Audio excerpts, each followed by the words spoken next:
ওড়িশা থেকে পটচিত্র শিল্পীরা গত বছর এসেছিলেন আমাদের আইআইটি ক্যাম্পাসে আর্ট এক্সিবিশনে। সেটা নিশ্চয়ই আপনাদের মনে থাকবে আশা করি, আমি একটা ভিডিওতে শেয়ার করেছিলাম।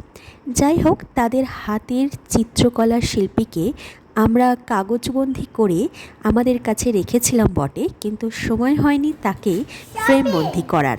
তাই আজকে চলে গেলাম নাগরোটাতে একটি ফটোশপের দোকানে। সেখানে তাদের চিত্রকলা থেকে কেনা কাগজবন্দি বস্তুগুলোকে ফ্রেমবন্দি করে চিরজীবনের জন্য আমাদের কাছে রেখে দেওয়া। রেডি হয়ে যাও।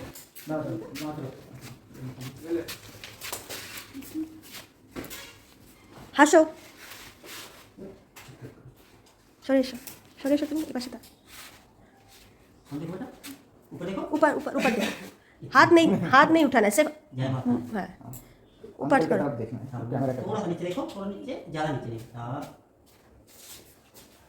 সোজা করে বসো, সোজা হয়ে বসো।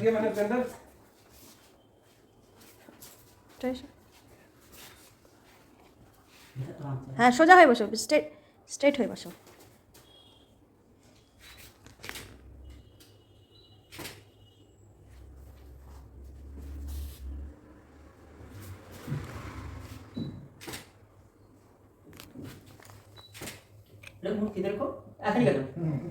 এই সোজা হবে।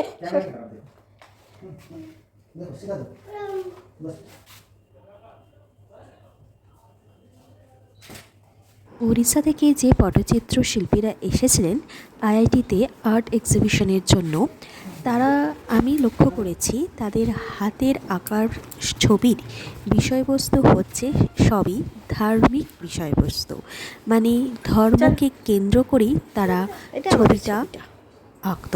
এক একটা ছবি এক একটা জিনিসকে কেন্দ্র করে, মহাভারত, রামায়ণ, জগন্নাথজির প্রাচীন যে কাব্য কাহিনী আছে সেগুলোকে কেন্দ্র করে। চলো চলো।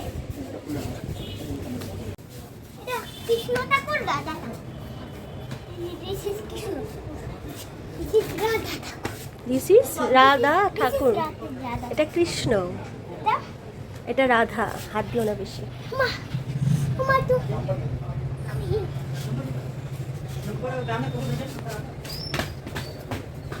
ছেলের পাসপোর্ট সাইজের ছবিগুলো সেদিনকেই পেয়ে গেছিলাম, কিন্তু আমাদের যে ছবিগুলো দিয়েছিলাম সেগুলো কালকে পেয়েছিলাম। কত সোনা আমাদের, দেখেছো?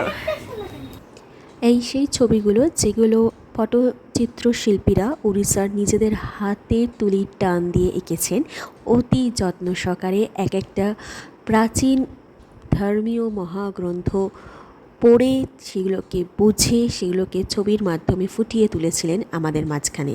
যেমন একটি শ্রীকৃষ্ণের তার রাধার সঙ্গে প্রেম কাহিনীর ছবি, রামের বনবাস ইত্যাদি ছবি।